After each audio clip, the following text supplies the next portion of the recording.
The symmetrical counterpoint to the pine alley is a grove of trees that was to the south of the main house, which was called the Grove, and it was described by visitors as a collection of silver aspens.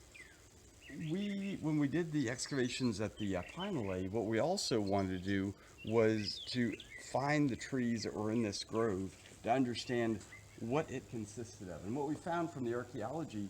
is opposed to the double row of pine trees that leads from the portico to the temple, the grove was a collection of both cherry trees,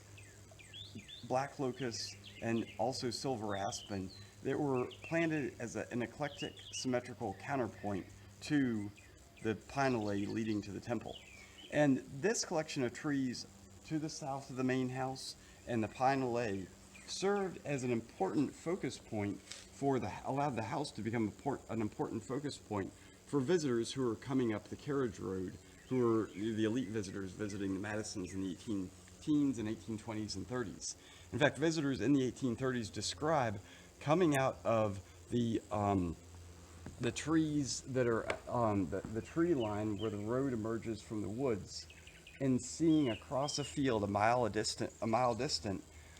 a house, the Madison's home being a brick structure with these large imposing columns nestled into a wooded landscape.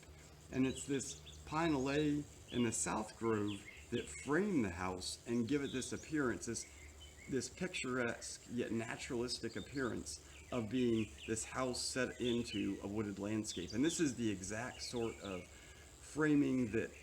was very popular in the late 18th and early 19th century, is moving from the Georgian period where you had very linear arrangements of plantings and walls to the late 18th, early 19th century where there was much more eclectic use of plantings to frame the house and set it in a more naturalistic way into the landscape.